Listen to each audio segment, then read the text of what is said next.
Hello friends, चटोरी kitchen वर्षा में आप सभी का स्वागत है। आज मैं आप सभी के लिए लाई हूँ गेहूं के आटे से बनी हुई बिस्किट। ये बिस्किट आप अपने मेहमानों को दे सकते हैं, अपने बच्चों को दे सकते हैं और आप भी खा सकते हैं। साथ ही घर में जो बड़े लोग होते हैं, जो बुज़ुर्ग होते हैं, जो मैदा नहीं खा पाते, उन्हें भी आप दे सकते हैं। गेहूँ के आटे से बनी हुई ये बिस्कुट बहुत ही ज़्यादा हेल्दी है। तो चलिए रेसिपी को हम स्टार्ट करते हैं। रेसिपी को स्टार्ट करने से पहले अगर आप चैनल पर पहली बार आएँ तो चैनल को ज़रूर सब्सक्राइब कर लीजिए और साथ ही इस रेसिपी को लाइक भी ज़रूर कर दीजिएगा। अपने फैमिली और फ्रेंड्स के साथ भी इसे शेयर कीजिएगा ताकि हर लोग इस तरीके की सिंपल और हेल्दी रेसिपीज़ ट्राई कर सकें।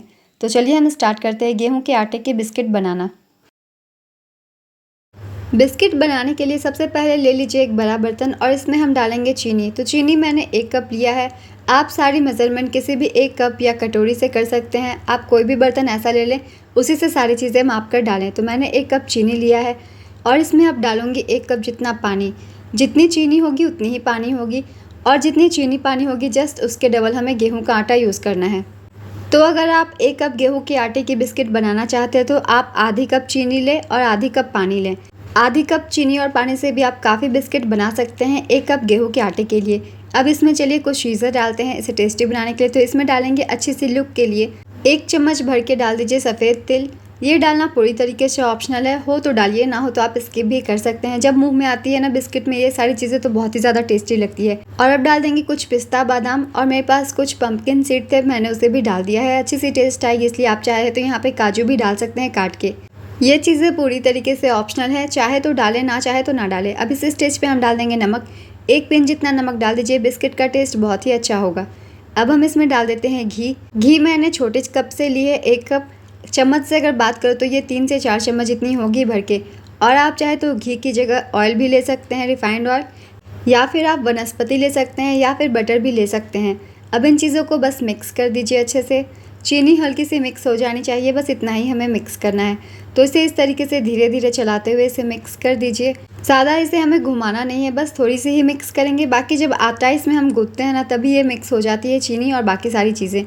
तो ये देखिए हमने इसे मिक्स कर दिया है। तो चीनी जो है पूरी तरीके से मिक्स नहीं हुई है, हल्के से ये सतह पे बैठी हुई है। तो बस इतना ही हमें मिक्स करना था। तो अब जब इस तरीके से मिक्स हो गई है सारी चीज़ें, इसमें हम डाल देंगे फ्लेवर के लिए इलायची का पाउडर। आप यहाँ फ्लेवर के लिए चाहे तो वेनिला एसेंस भी डाल सकते हैं या फिर आप स्किप भी कर सकते हैं, मगर इलायची से ना बहुत ही अच्छी आपके बिस्किट का टेस्ट आएगा, तो ज़रूर डाल दें। तो अब हम लेंगे गेहूँ का आटा, क्योंकि हम गेहूँ के आटे की बना रहे हैं इसलिए। तो पहले डालेंगे 1 कप, दूसरे कप की बाद में डालेंगे। मगर आप अगर आधे कप पानी और आधे कप चीनी में डाल रहे हैं तो उसके लिए आपको लेना है 1 कप गेहूं का आटा। मगर मैंने 1 कप चीनी और 1 कप पानी लिया था तो मैं 2 कप गेहूं का आटा लूँगी। आटा को एक ही साथ नहीं डालिएगा, थोड़ा थोड़ा करके हमें डालना है क्योंकि इसमें लम्स नहीं पड़ने चाहिए। ऑयल भी क्योंकि हमने इसमें ही डाल दिया हुआ है। तो सारी चीज़ें को धीरे धीरे हमें मिक्स कर देनी है इसी में। और बचे हुए 1 कप आटा को अब इस स्टेज पे हम डाल देंगे। और इस 1 कप आटा को डालने के बाद हम इसमें डालेंगे सूजी। तो सूजी आप बारीक वाली भी ले सकते हैं, मोटी वाली भी ले सकते हैं। इस वक्त मैं इसमें डालूंगी 4 चम्मच सूजी, क्योंकि मैंने 2 कप गेहूं का आटा लिया है। अगर जो आप 1 कप गेहूं के आटे की बना रहे हैं तो 2 चम्मच सूजी लें। तो मैं ले लूँगी 4 चम्मच सूजी। इससे जो है हल्का सा दरदरा फ्लेवर आएगा बिस्किट का और बहुत ही अच्छा टेस्ट आएगा। तो इस स्टेज पे इसे डाल दीजिए और इसे हमें पहले करछी से मिक्स करना है। जब ये हल्की सी मिक्स हो जाएगी उसके बाद हम अपने हाथों से भी इसे मिक्स कर लेंगे। तो ये देखिए करछी से मैंने इसे मिक्स कर लिया है अभी तक। इस तरीके से आप भी मिक्स कर लीजिए। बिल्कुल परफेक्टली हो गई है हमारी आटा। अब लास्ट में हम थोड़ा सा हाथ लगा के इसे सेट कर देंगे इस तरीके से। यहाँ हमें बिस्किट को अच्छे तरीके से गूंथना नहीं है, इस आटे को हल्का दरदरा ही रखना है, हल्का ड्राई ही रखना है। तो बस आटा जितनी अच्छे से कंबाइन हो जाए वैसे ही हमें गूंथना है। तो ये देखिए ये कंबाइन हो गई है। तो बस इतना ही हम आटा को मिक्स करेंगे। अब हमें इसकी बड़ी बड़ी लोई कर लेने हैं। तो ये आटा देखिए इकट्ठा होने लग गई है। अब इसे हमें लोई कर लेंगे। लोई करने के लिए आप इसे हाथों पे ले लें और 3 या 4 भागों में, बड़े भागों में बांट लें। अगर आप 1 कप गेहूं के आटे की बना रहे हैं तो आपकी कम से कम 3 लोई बनेगी। मैंने 2 कप की बनाई है तो मेरी 4 लोई बन सकती है। तो इस तरीके से थोड़ी बड़ी लोई हम बना लेंगे।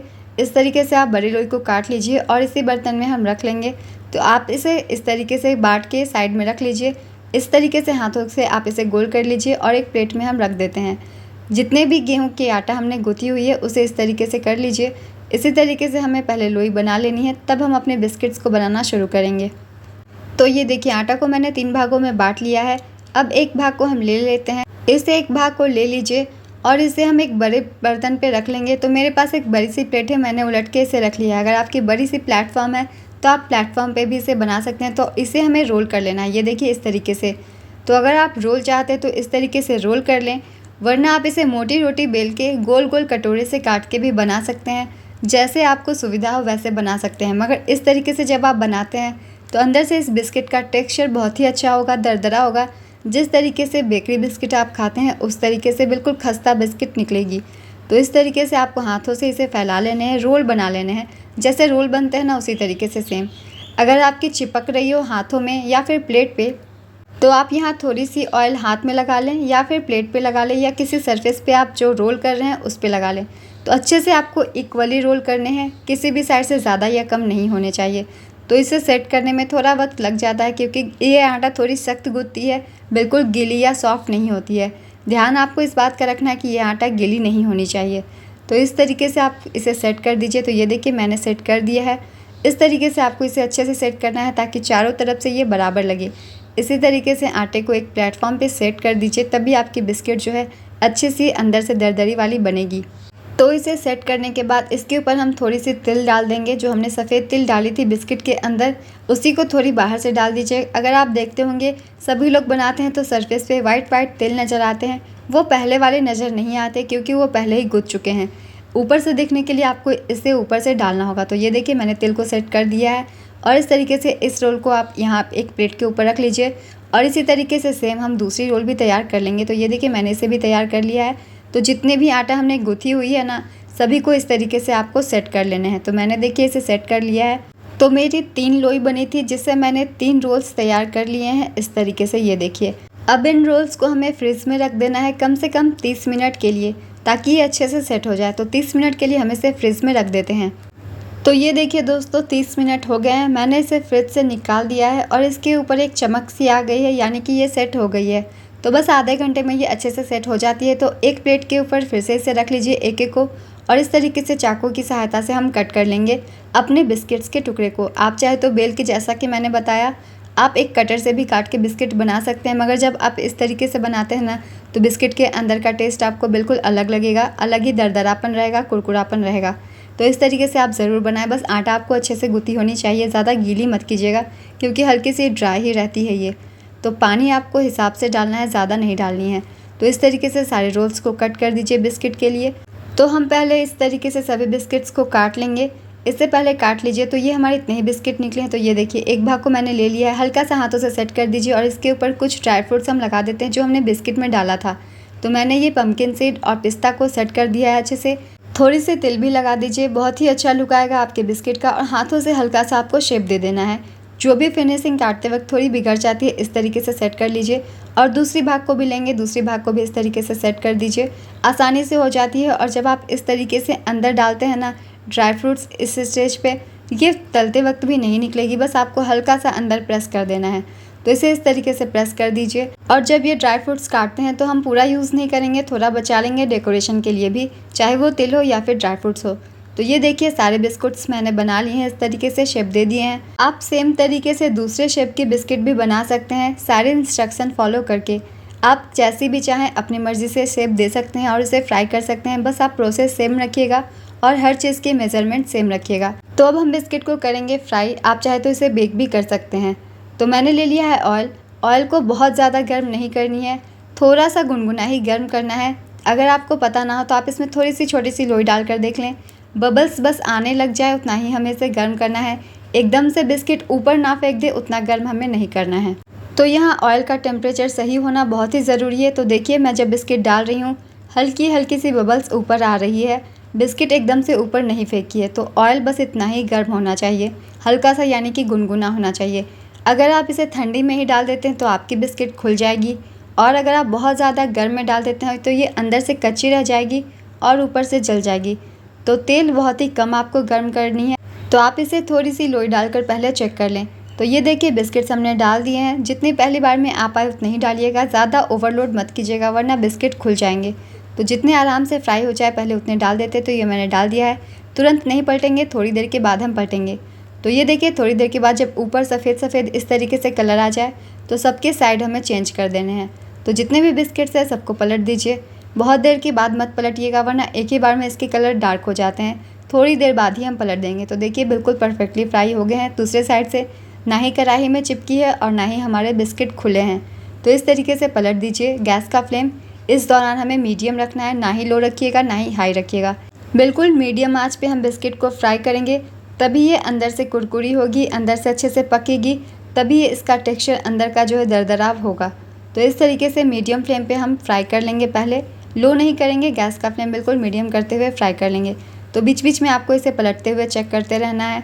तो सारे बिस्किट्स को हम पलटते हुए अच्छी सी कलर आने तक फ्राई कर लेंगे। तो जैसा कि आप देख रहे हैं कुछ कुछ बिस्किट्स ऐसा लग रहा है कि हो गए हैं।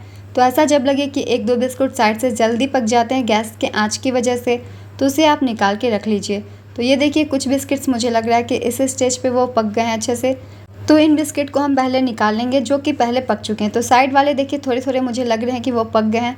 तो इन बिस्किट्स को पहले हम निकाल कर एक प्लेट में रख देते हैं। तो जो जो बिस्कुट आपको लग रहे हैं कि वो पक गए हैं उसे निकालते जाइए और एक प्लेट में फैला के रखते जाइए।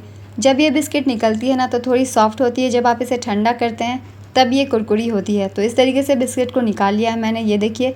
और अब दूसरे बैच के भी बिस्किट फ्राई कर लेंगे। तो जब सेकंड बैच में बिस्किट डालें तो गैस का फ्लेम लो कर लें, क्योंकि पहले से ही ऑयल काफ़ी गर्म होती है इसलिए। अगर आपको लगे कि बहुत ज़्यादा ऑयल गर्म है तो 5 मिनट इसे ठंडा होने दें, उसके बाद डालें। तो ये देखिए मैंने डाल दिया है सेकंड बैच के बिस्किट भी। और इस तरीके से फिर से हम थोड़ी देर के बाद इसे पलटेंगे। ये देखिए थोड़ी देर के बाद ही पलटनी है, जब इसके ऊपर इस तरीके से वाइट कलर आ जाए तब। और फिर से बीच बीच में पलटते हुए इस बिस्किट को भी हमें फ्राई कर लेने हैं, जैसे हमने फर्स्ट बैच को फ्राई किया था। तो ये देखिए ये भी फ्राई हो चुकी है, बहुत ही अच्छी कलर आ गई है। तो जिस तरीके से आपको लगे कि ये फ्राई होते जा रही है, इसे भी निकाल के हम रखते जाएंगे इसी प्लेट में, और इसे जब ठंडा हो जाएगी तब हम सर्व करेंगे। तो ये देखिए सेकंड बैच की भी फ्राई हो गई है। हमारे बिस्किट्स देखिए फ्राई हो चुके हैं और ये ठंडे भी हो चुके हैं। तो जब आप इस बिस्किट को बनाते हैं ना, आप 1 महीने से ज़्यादा इसे स्टोर करके रख सकते हैं। बिल्कुल क्रिस्पी और क्रंची ये बिस्कुट बनकर तैयार होती है। इस तरीके से आप बनाएं। आप आटा बस अच्छे से गूँथें परफेक्ट मेजरमेंट के साथ, जैसे मैंने बताया है, आपकी बिस्कुट बिल्कुल परफेक्ट बनेगी। और साथ ही देखिए ज़्यादा सरफेस पे ऑयल भी नज़र नहीं आ रहा है, तो ज़्यादा ये ऑयली भी नहीं है। और हमने इसे गेहूं के आटे से बनाया हुआ है, तो ये हेल्दी भी बहुत है। तो इस तरीके से बिस्किट बना के रखें अपने बच्चों के लिए। साथ ही आपके अगर मेहमान घर में आते हैं तो आप उन्हें भी सर्व कर सकते हैं, उन सभी को भी बहुत ये पसंद आएगा। बिल्कुल हेल्दी बिस्कुट है ये आटा बिस्किट। तो इस तरीके से रेसिपी को ट्राई करें दोस्तों। और अगर आप सभी को ये रेसिपी पसंद आए बिस्किट की, बहुत ही हेल्दी है जो कि, तो इस चैनल को सब्सक्राइब कर लीजिए और साथ ही इस रेसिपी को लाइक कर दीजिए। अपने फैमिली और फ्रेंड्स के साथ भी इसे शेयर कीजिए, ताकि हर लोग सिंपल सी ये रेसिपी बना सकें, क्योंकि घर की बनी हुई चीज़ें बहुत ही हेल्दी होती है, हाइजीनिक होती है। तो बच्चों को भी दे, बहुत ही ज़्यादा हेल्दी है ये। आप सभी इसे चाय के साथ सर्व कर सकते हैं, बहुत ही ज़्यादा टेस्टी लगेगी। तो इस रेसिपी को ज़रूर ट्राई कीजिए दोस्तों, और मुझे कमेंट बॉक्स में ज़रूर बताइएगा कि आप सभी को ये रेसिपी कैसी लगी है। तो फिर मिलते हैं अगली एक नई रेसिपी के साथ। चैनल पे यूँ ही बने रहिए और अपना ढेर सारा प्यार देते रहिए। आप सभी के लिए हमेशा न्यू रेसिपीज़ इसी तरीके से आते रहेंगे। तो फिर मिलते हैं अगली एक नई रेसिपी के साथ।